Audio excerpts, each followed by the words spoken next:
Como estamos grabando la conferencia, los turnos de preguntas os dejo el micrófono para que se escuche bien, ¿vale? Me levantáis la mano y os llevo el micrófono. Gracias. Sí. Sí. ¿Se oye? ¿Se oye? Es para la grabación. Ah, que es para la grabación, perdón, no lo había entendido. Vale. Bueno, voy a intentar concretar todo lo que me pasa por la cabeza, aunque va a ser imposible. Dame 2 o 3 minutos, por favor. Me vas haciendo las preguntas poco a poco y yo te voy contestando. Vale. Por no monopolizar, pues te ponemos un límite de 10 preguntas. En primer lugar, después de escucharte, me da la sensación de que tú afirmas que la contaminación electromagnética en nuestro entorno no existe y no es posible. ¿Lo he entendido bien? Es decir, no produce enfermedades en la salud. ¿Qué es la contaminación electromagnética? En general, en nuestro entorno. Pregunto, ¿a qué te refieres tú? Concretamente, la que nos ha traído aquí, la de las telefonías, comunicaciones, tecnología en general. ¿Cuándo consideramos que un elemento físico es un contaminante? Cuando hace daño, cuando es perjudicial, cuando supongo. Afecta al medio ambiente, ¿no? Entendemos. Si solo yo me centraría en todo el espectro electromagnético. Ya hablamos de todo. Los más contaminantes, desde el punto de vista artificial, ahora mismo es la luz visible. Si queremos hablar de contaminación electromagnética, en este caso, de todo el espectro electromagnético, salvo en zonas puntuales donde haya un vertido radiactivo, de radiación ionizante, o en zonas o cerca de una antena, muy cerca de una antena, los niveles de emisión de estas antenas en las condiciones normales son tan bajos que los podemos medir porque usamos equipos como este, porque son extremadamente sensibles, porque son capaces de detectar valores que están 100.000 veces y hasta 1.000.000 de veces por debajo de los límites ICNIRP. Pero la radiación electromagnética que produce una contaminación, en este caso lumínica, peligrosa y que daña al medio ambiente, ahora mismo es la radiación visible, sobre todo la iluminación nocturna de las ciudades, no solo porque nos priva de ver el espectáculo de las estrellas, sino porque afecta a los ciclos de los animales en las zonas urbanas. Si nos centramos en las antenas, que es lo que nos ha traído aquí, como digo, los niveles a los cuales está expuesta la población, salvo cerca en la pantalla, a 13 metros, ¿vale? Hasta 13 metros de la pantalla en línea recta, ahí sí es peligroso. Por eso los técnicos que acceden a una antena, por eso no podemos acceder a las bases de las antenas, está prohibido, y los técnicos tienen que comprobar que la antena está apagada y además llevan un dosímetro parecido a este, un poquito más pequeño, que en caso de detectar un pico de radiación pita para que se vayan.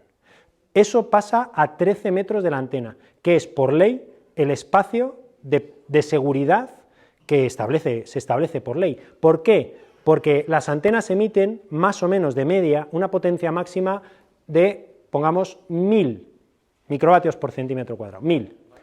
A 13 metros cogemos y dividimos por 13 al cuadrado. Para hacerlo más fácil, dividimos por 10 al cuadrado, ¿vale? Que es 100. Entonces, si cogemos 1000 y lo dividimos por 100, a 13 metros el nivel de intensidad por física está en 10. Ya está por debajo o en el límite de lo que podría ser saludable, pero es que en cuanto te vayas a 13, lo he hecho al cálculo a 10, si lo haces a 13, estamos con un factor casi 10 más, porque 3 al cuadrado es 9.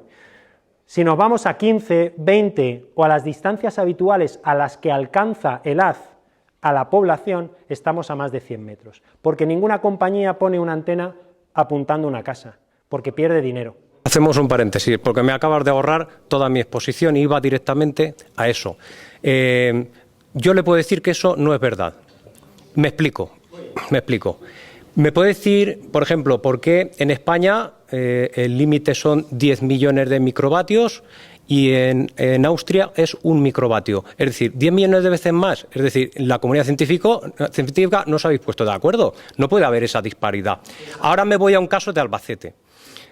Su compañero, Jesús González Rubio, que lo ha nombrado antes, que es el que ha hecho ese buen trabajo, ¿no?, en el 2015, una de las partes que dice es que asevera que en ninguna antena de Albacete por ejemplo, hablando de Albacete, emite a más de 10 microvatios por centímetro cuadrado y que hay un enorme margen hasta llegar ahí. Bueno, no es correcto, antes de que siga. La radiación que nosotros detectamos y medimos fue no medimos ninguna antena. Nosotros medimos en condiciones de la superficie. En la superficie, a nivel de calle, donde vivimos la gente, en ningún caso se superó los límites de ICNIRP, en ningún caso. Pero las antenas pueden emitir más, porque con ese factor de la distancia, el nivel baja. Vale, pues por ejemplo, hay una antena que yo pedí un informe a Industria para que se midiera.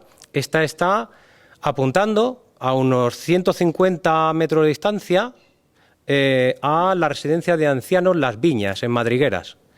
Bueno, con ese aparatito azul que usted tiene ahí, que es doméstico, y le doy la razón, pues yo me pasé por allí. La verdad es que, bueno, pues había bastantes fallecimientos de personas mayores en esa residencia, y una de las curiosidades era medir aquella antena que parece un monstruo, ¿no? Y está directamente enfocada hacia la residencia. Yo me pasé por allí con ese aparato y saltaba de rango y pitaba. Bueno, como no me fío de ese aparato, evidentemente puse la correspondiente denuncia en Industria y la midieron. El informe lo tengo aquí y es falso que medido a pie de puerta de una casa, de un hogar, de la calle, en este caso en la puerta de la residencia de ancianos que he mencionado, está emitiendo a 100, es decir, 10 veces más de los 10 que menciona su compañero. 10 por 10, 100. Ya de momento eso es falso, ¿no? Ya se... Pero a ver, espera un momento. Vamos por partes, que si no me voy acumulando. La primera es lo de los límites. ICNIRP es una agencia científica, un comité independiente científico. Yo he participado en la discusión de los límites porque es pública, porque se hizo en parte en un congreso internacional en Eslovenia y es absolutamente transparente. Cualquiera puede cuestionar esos límites científicos, hay que tener una formación para poder hablar de esto. Que Austria o Suiza o algunos países hayan decidido otros límites no es una cuestión científica, es una cuestión política, porque los límites que establece ICNIRP son similares a los que establece la FDA en Estados Unidos y que la mayor parte de los países asume. No hay motivos científicos para bajar el nivel por debajo de los valores ICNIRP. No hay ningún motivo científico. Podríamos decir lo mismo a la inversa, ¿no? ¿A qué te refieres? ¿Por qué ICNIRP es Dios y no los científicos de Austria o de otro sitio? No, porque la decisión de Austria se tomó fundamentalmente basándose en un informe, que es el Bioinitiative, que es sí, un señor. informe Lo tengo que aquí no en las es manos, lo tengo aquí en las manos, sí. Que es un ejemplo de mala ciencia y de cherry picking, que es elegir aquellos artículos acordes con mi creencia y que ha sido denunciado en la comunidad científica en numerosas ocasiones porque es inadecuado, porque la metodología que utiliza ese informe no es científicamente correcta. Entonces, los políticos de Austria tomaron ese informe como cierto para establecer los límites en vez de utilizar el informe de ICNIRP, que no somos dioses porque somos científicos y lo que vamos a hacer es evaluar la evidencia científica y en el momento que haya una evidencia que no encontramos en 30 años, pero si la hay, que nos invite a bajar el límite, lo haremos. Lo podemos bajar ahora mismo un nivel 10.000, porque la exposición media, que no es lo mismo un pico medido en la puerta de un sitio en un determinado momento y en qué condiciones, por qué personas, ni con qué aparato, con la exposición media, ahora mismo estamos entre 10.000 y 100.000 veces por debajo. Es que estamos hablando idiomas diferentes. Yo no voy, pero permíteme. No estamos hablando el mismo idioma. No, es que hay mucha gente. Claro. Y se han levantado muchas Por eso yo te invito, si quieres, monopolizar. 30 aparato, 30 segundos. Es que 30 segundos. Es que ese informe que usted me ha mencionado no le puedo permitir que diga eso porque conlleva... ¿Eres científico, perdona? No, soy un aficionado. Vale, pues no. Pero ese informe conlleva, según leo yo, miles de estudios científicos comprobados por pares. Es decir, es vuestra ciencia, no es la mía. Entonces, ¿por qué discrepáis tanto? Eso por un lado. Y luego, no puede decirme que el estudio de la feria es único. Mire, conoce usted perfectamente el proyecto europeo REFLEX. Leo, en el que participaban varios científicos españoles. Se les retiraron los fondos para continuar su investigación cuando demostraron que la exposición electromagnética de un móvil podía producir la rotura de enlaces dobles y simples del ADN humano, así como la permeabilidad de la barrera hematoencefálica. ¿Por qué se les retiró los fondos para seguir investigando? Y como hay cientos. Entonces, no puedo admitir que se diga que no hay evidencia científica cuando hay cientos de miles, unos cuantos cientos de miles. Si me lo permites, y ya pasamos a Vale. eso. Para hablar de ciencia, yo tardé 29 años de formación. Tuve que hacer la tesis doctoral y cuando terminé con 29 años ya tenía el carné de científico, si podemos decirlo, que es el doctorado. Yo no me atrevería a hablar con Jesús de medicina, y soy profesor en medicina, de aspectos clínicos, porque no, aun siendo doctor, física, no en medicina, no estoy capacitado para hacerlo, porque se nos escapan cosas muy simples. Perdona, tengo que ir a coger a los chiquillos. Perdona. Se nos escapan cosas muy básicas como esta. No puedes entender el informe Bioinitiative como un informe válido. Se publicó en una revista de anatomía patológica cuyo editor era el mismo promotor del informe. Él mismo lo publicó. Escucha, es que no sabes de lo que estás hablando, pero escúchame, porque déjame que me termine, porque si no acaparamos y hay dudas más sencillas que a lo mejor, pero te lo digo rápido. Este informe incluye artículos publicados en revistas, pero la selección de esos artículos era absolutamente interesada. Y David Carpenter, que fue el promotor, junto con Cindy Sager, es que ya lo tengo que contar todo, aunque lo esté grabando, lo tengo puesto en internet. Cindy Sager tiene una empresa en la que vende cosas para proteger, no es ella, porque deduje que era su hija por el Facebook. Tiene una empresa para vender cosas para protegerse de las radiaciones. David Carpenter es un conocido antiantenas que no viene a los congresos internacionales, que el Bioinitiative lo publicó en su revista sin pasar un proceso de revisión por pares, el informe, porque lo publicó como un comment, como una carta al editor que no pasa por el proceso de revisión por pares y que dentro de la evidencia científica está ahí abajo, porque no tiene fortaleza. Y la comunidad científica lo hemos criticado. Es más, los propios autores citados en ese informe, algunos de ellos, se desvinculaban de la conclusión del estudio porque no la compartían. Entonces, antes de hablar del Bioinitiative como un informe tal y como aparece en las páginas web, hay que tener un mínimo de formación científica para saber que dentro de la fortaleza está ahí y que por encima tenemos los ensayos con animales, los estudios transversales, los casos y controles, los cohortes, los ensayos aleatorios y por encima las revisiones sistemáticas. Ahí arriba del todo están los estudios que por su diseño experimental hacemos estudios de estudios, que son reproducibles, cosa que no hace el Bioinitiative. Y todas las revisiones sistemáticas que analizan efecto de antenas. Espera, escucha, y termino. Antenas, sí, antenas, móviles, cáncer. Sí, Alberto. Siguiente pregunta. Perdona. Queremos hablar todos. Queremos hablar todos. Siguiente pregunta. Pues nada, buenas, Alberto. Yo tengo muchas preguntas, pero voy a coger solo una porque estudio para Derecho, estudio para la policía y es una noticia de Antena 3, donde en una comisaría de Santa Cruz de Tenerife parece que hay 3 policías donde sufren cáncer de cráneo. Y entonces el sindicato CEP decide hacerlo público y levantar como una denuncia y un acta, y dicen que una de las antenas superan 10 veces la recomendación de la OMS. Yo veo que como que criminalizas un poco, parece, el movimiento antivacunas.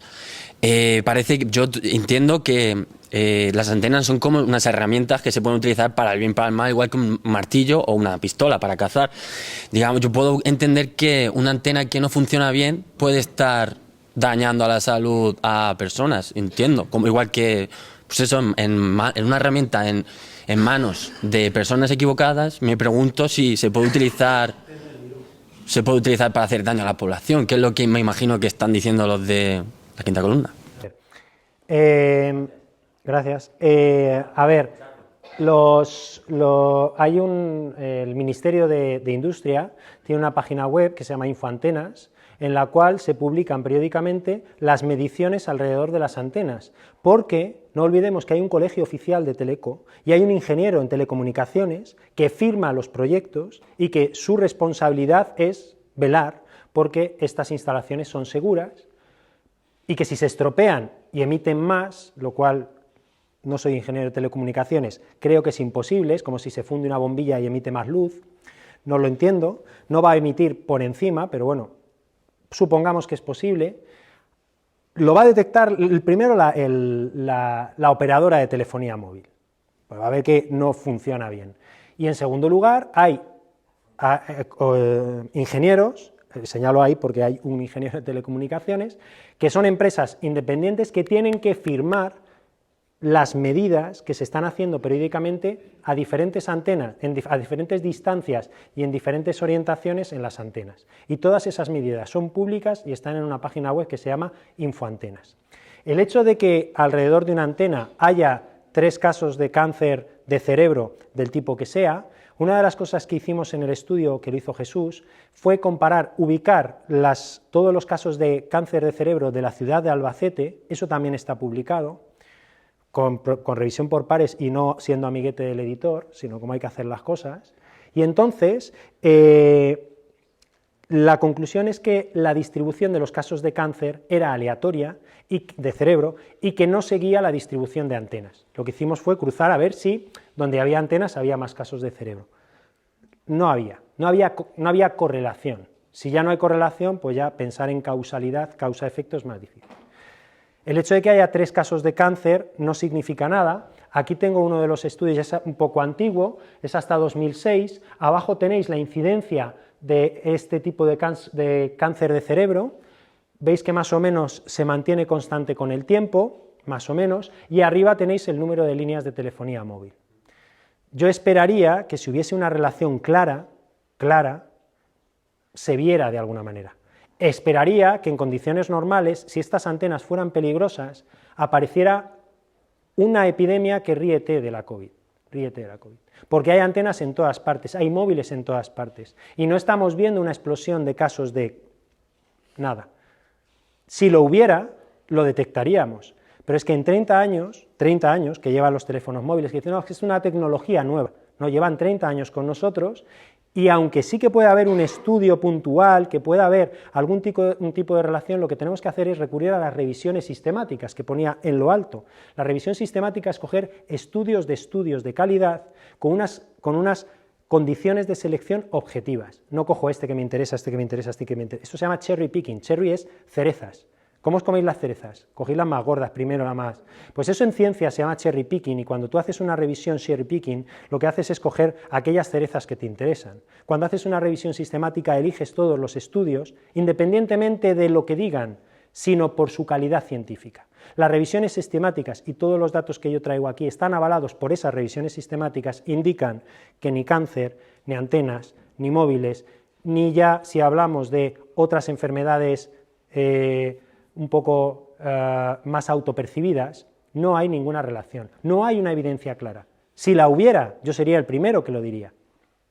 Es mi trabajo. Y cuando la haya, cambiaré mi argumento, mi discurso y la diré. No lo espero, porque a las intensidades habituales no hay mecanismo biofísico que explique esas mutaciones. No lo hay. Claro que si yo cojo unas células y les pongo un móvil, mato las células, pero no estamos hablando de eso. Hay estudios que ponen las ratas al lado de las antenas con los móviles, claro que matas la rata, claro que sí, pero no estamos hablando de eso, estamos hablando de los niveles habituales de exposición.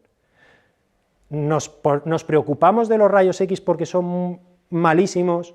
No, porque vamos a hacernos una radiografía y la dosis está controlada. Pues lo que hacemos nosotros en nuestro equipo de investigación, y como nosotros, unos 20 equipos a nivel mundial, es medir las antenas y la exposición de la gente. En el momento que detectemos un sitio con un pico como el que comentabas, automáticamente eso se puede denunciar, pero no en industria.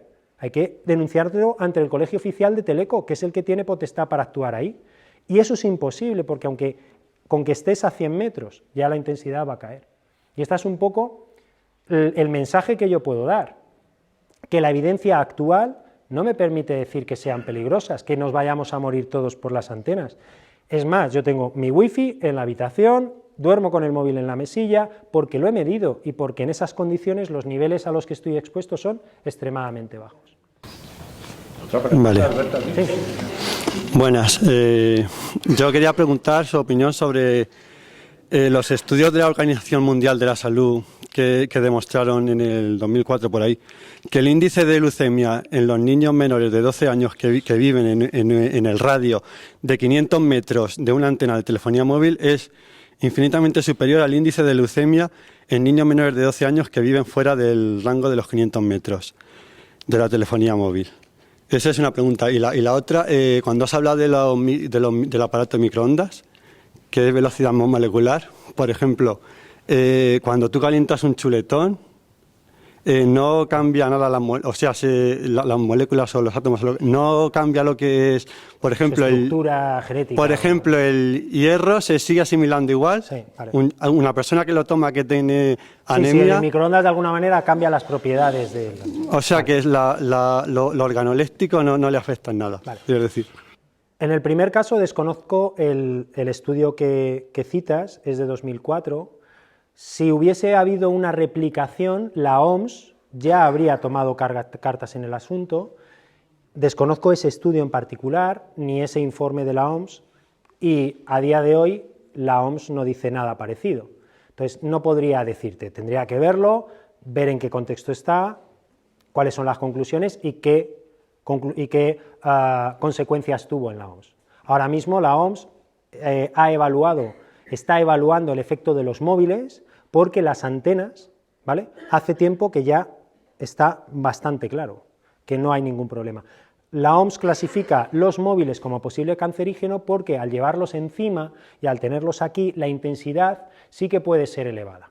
Y había varios estudios, no se hace solo esto con uno, que invitaban a pensar en una sospecha de posible relación.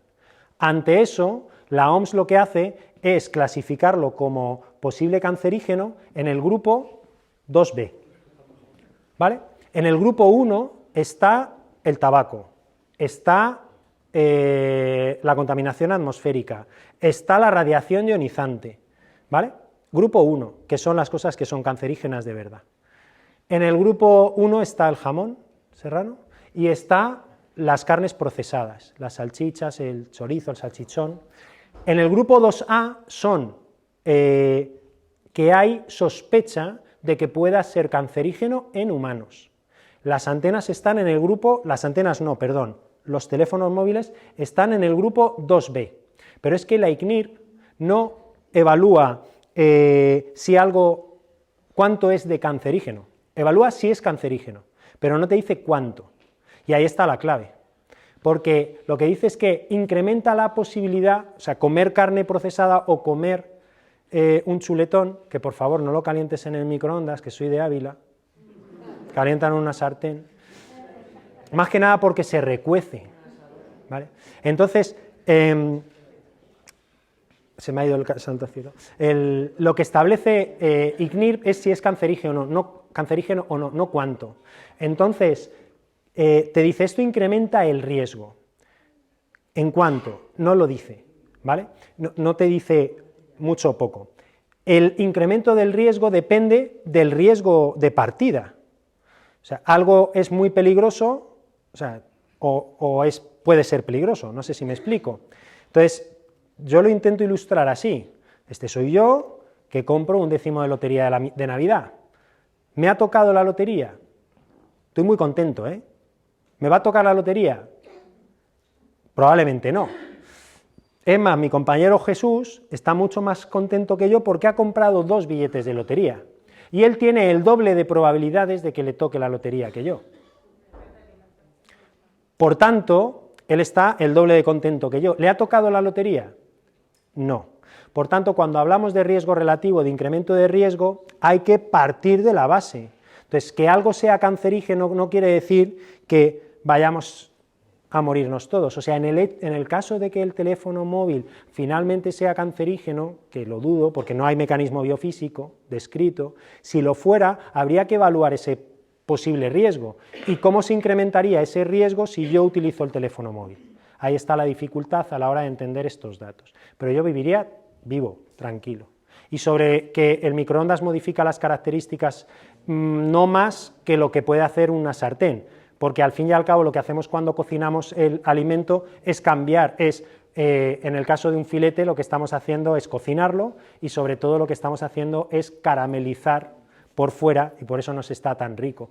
Entonces en un microondas también se van a producir cambios, pero estos se producen por el propio movimiento de los electrones en el alimento, por eso se calientan mejor los alimentos porque se pueden mover más libremente en los movimientos que son ricos en agua.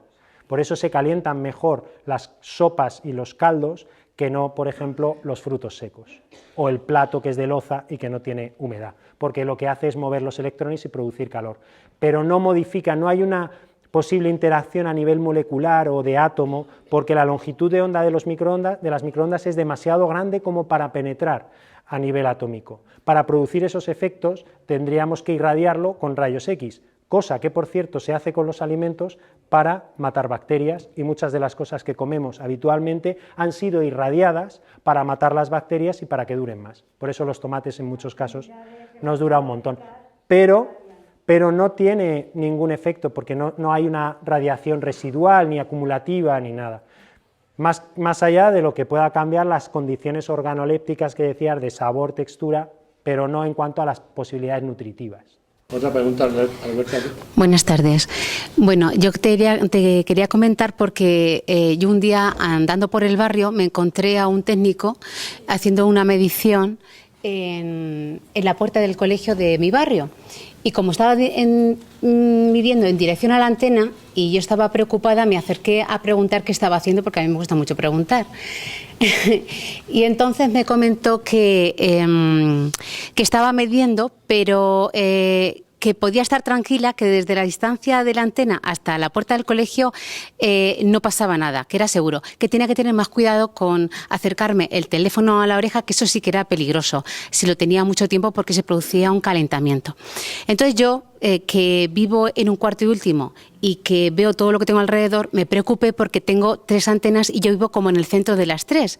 Entonces yo, como tú dices que al principio emite más para que pueda llegar a nivel de calle y nivel de sótano, claro, supuestamente al vivir en el cuarto y como ser en el centro de esas 3, pues yo me preocupé muchísimo. Un amigo me dejó un aparato de medir y me di cuenta que a diferentes horas del día la medición era diferente. Me di cuenta que al mediodía y por la noche a las 8 o así era cuando más, y entonces... Claro, debe ser porque entonces si las telefónicas pueden emitir a diferente para que tengamos más... No funciona así. Que no funciona así. Claro, entonces... Cuando hicimos este estudio yo vivía en un ático con 3 antenas y es lo normal, pero lo que decía es que es muy raro que una antena te irradie directamente en línea recta. Normalmente están más por encima para que los áticos o los pisos altos que están en las cercanías de la antena, pues te pille un poco de refilón, ¿vale? Eso es lo normal. Aún así, si yo hice medidas en el ático donde vivía y los valores eran más elevados que en el suelo, porque es lógico que sean más elevados, pero estaban muy por debajo de los límites. Nada preocupante, en ningún caso. En las mediciones que hicimos en el estudio había gente que vivía desde un sótano hasta áticos y no encontramos ninguna vivienda en la que se produjeran unos picos exagerados o preocupantes. ¿Cómo funcionan las antenas? Las antenas emiten cuando hay demanda de uso, no están emitiendo constantemente. Por eso en la feria había más irradiación, más exposición en fin de semana, porque había más gente, hay más móviles pidiendo atención de las antenas y por tanto las antenas tienen que ir dando respuesta a todas esas peticiones de servicio. Por la noche, en general, los niveles bajan porque la gente está durmiendo. Entonces sí que hay picos a mediodía y picos por la noche, que es cuando estamos generalmente con los móviles. En cuanto a acercarnos el teléfono a la cabeza, esa es la duda que podríamos decir, si hay alguna duda, está ahí. Ya digo que en 10 años, desde 2023, no se han replicado los estudios, o sea que no hay nada que nos invite a pensar que tenemos la posibilidad de sufrir un cáncer de cerebro. Sí que es verdad que esto es un microondas, emite muy poquito y a distancias cortas sí que produce un calentamiento, pero ese calentamiento a nivel del cerebro o a nivel de la piel, normalmente las antenas, la construcción del teléfono móvil está hecho para que no irradie para acá, para protegerte, sino que irradia, algo te puede pegar para la cabeza, pero tu propio cuerpo que gestiona la temperatura, que se termorregula, va a regularlo. Yo vivo tranquilo con los móviles, aquel estudio que dio pie a esa clasificación posible, 2B, 2B es con el café y los encurtidos. Si no os preocupa el café y los encurtidos, no os tendría que preocupar mucho más esto, pero está en el grupo 2B. Era porque se había detectado que gente que llevaba utilizando el teléfono durante 10 años y más de 4 horas diarias, sobre todo eran altos ejecutivos, sí que parecía que habían encontrado esa posible mayor incidencia, pero como digo, no ha sido replicada. Entonces, yo te cuento.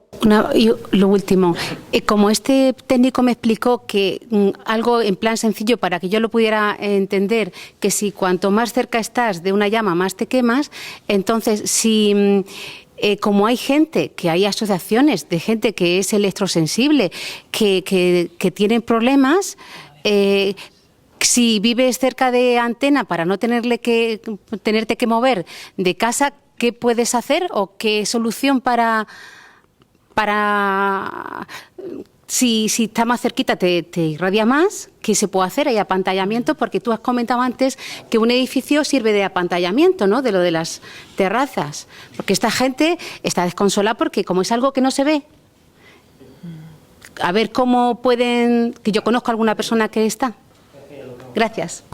Estos son los síntomas que suelen reportar los pacientes que dicen tener electrosensibilidad, ¿vale? ¿Sí? Miradlos. Son síntomas inespecíficos, síntomas en muchos casos autopercibidos, y que yo, que tengo 3 críos, pues del lado de la izquierda, en las últimas 24 horas, todos. Y del lado de la derecha, alguno menos, pero más o menos. Este es el problema que tiene esta enfermedad, que es una enfermedad, que había puesto una diapositiva importante, que creo que es esta, que no olvidemos que son pacientes que sufren. El problema es que no hay ningún estudio que demuestre que sus síntomas estén provocados por las radiaciones. Y no lo digo yo, lo dicen las revisiones sistemáticas, que las podría enumerar, que las tengo aquí, las más potentes, como por ejemplo esta, en la que se analizaron los síntomas inespecíficos en un conjunto de pacientes para ver si había algún tipo de relación. Una revisión sistemática, publicada en una revista de verdad y con unas condiciones de inclusión científicamente válidas. En este caso, la conclusión, lo que hacen es coger los artículos, de 640 al final vas eligiendo de acuerdo a unos criterios objetivos que están descritos en la parte de la derecha, te quedas al final con 20 estudios, o eran 41, sí, 20 estudios que realmente cumplen con, pues, que haya un grupo control, que el diseño experimental sea adecuado, etcétera. Hay otros criterios. Bueno, pues después, no estoy hablando, cuando hablamos de revisiones sistemáticas, no estoy hablando de miles de trabajos, estoy hablando de un estudio que es un estudio de estudios que ha incluido estos 20 y que ha pasado esos filtros de calidad. La conclusión es que no hay nada que indique una posible relación entre la exposición a campos electromagnéticos y esta percepción o estos síntomas. A día de hoy, tanto la OMS como la sociedad a la que yo pertenezco, internacional, de científicos, que es la Sociedad de Bioelectromagnetismo, hay un consenso amplio de que esto no está relacionado con la exposición a las antenas. Eso no quita para que esta gente sufra. El problema es que su problema se trata de otra manera. Suele ser gente con trastornos obsesivos compulsivos, generalmente en mujeres mayores de cierta edad, ¿Quiere decir que no hay que hacerles caso? Por supuesto que sí, pero hay que intentar transmitirles la información para que vean que no hay una relación, que cuando yo pongo a estas personas, aquí tenéis otro estudio, por ejemplo, este sí que es un estudio suelto, se pone la antena durante 70 días, 3 meses, y se coge un conjunto de personas que eran 95 participantes, y ellos no saben cuándo se enciende o se apaga la antena. Esos 95 participantes cada día pasan un cuestionario sobre su percepción de su estado de salud, sin saber si la antena está encendida o apagada. Para que este estudio sea válido tiene que ser a doble ciego, tiene que ser que el equipo investigador tampoco sabe si la antena está encendida o apagada. Eso se va registrando a ciegas y al finalizar el estudio sacas los días que ha estado encendida, sacas los síntomas de los pacientes. Claro, si esto no lo hago bien, acabo en el Bioinitiative. Es que es así, los estudios que hay ahí son así. Por favor, Alberto, una pregunta interesante. ¿Cuántos teléfonos móviles puede atender una antena? Pues no lo sé. Lo sé y no lo sé, ¿vale? Yo no soy ingeniero de teleco, pero lo que estamos hablando es que no te puedo decir el valor. Ahora con el 5G y con el 4G+, estamos hablando de las antenas MIMO que han multiplicado por 10 o por 100 la capacidad de servicio. No quiere decir que emitan más fuerte, sino que pueden tratar a más teléfonos a la vez. Seguro que os acordáis en la feria de Albacete, hace unos años, ahora ya no pasa, no sé si os habéis dado cuenta, este año, comparado con antes de la pandemia. ¿Os acordáis que ibais a la feria, por lo menos a mí me pasaba, y tenías cobertura, pero no podías mandar ni un WhatsApp? Y había cobertura, o sea, el móvil marcaba cobertura, pero no tenías servicio, ¿vale? Entonces, hay radiación de las antenas, pero no hay conexión para darte ese servicio. Eso con la tecnología 4G+ y 5G hemos conseguido, o sea, han conseguido los ingenieros, antenas más pequeñitas que dan servicio a entre 10 y 100 móviles más.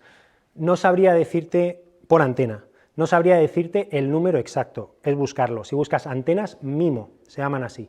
Y esto lo que consigues es, sin incrementar la intensidad para dar cobertura, consigues dar servicio a más terminales. Y es lo que hemos visto, o por lo menos yo he podido experimentar en la feria este año, que había cobertura y podías mandar un WhatsApp y podías llamar. Siempre va a haber concentración de gente bestial que va a saturar las antenas, pero ahora las nuevas tecnologías nos permiten una comunicación mucho más rápida, con lo que el servicio es mucho más corto y, por tanto, sin incrementar la intensidad de forma proporcional al número de servicio que estás dando, se ha incrementado muchísimo. ¿Esto ventajas? Pues que en la feria, si había cualquier problema, un infarto o cualquier cosa, no podías llamar, tenías que buscar a un policía y que por radio o alguien de la organización avisara por radio, no podíamos llamar. Este año se puede llamar y eso es gracias a esa tecnología 4G+. 5G había antenas 5G y las hemos medido también. Ana. Alberto, buenas tardes. Yo solo agradecerte que hayas venido esta tarde al barrio Polígono San Antón, agradecerte tu rigurosidad científica, tus años de experiencia, que ojalá pudieras llevar estas conferencias a muchos más barrios. Y a mí sé que me ha servido mucho esta conferencia, que supongo que si algo cambiases no lo contarías exactamente igual, porque creo que la rigurosidad avala a las personas. Agradecer al barrio que nos haya invitado a esta conferencia y agradecer a Virgilio que su trabajo, su tiempo y lo esté dedicando al bien común de todos los vecinos, al igual que tú que has venido aquí hoy gratuitamente. Y que seguimos contando contigo para que sigas haciendo esta y otras conferencias que tenemos programadas a lo largo de nuestros barrios. Gracias. Bueno, muchas gracias por venir.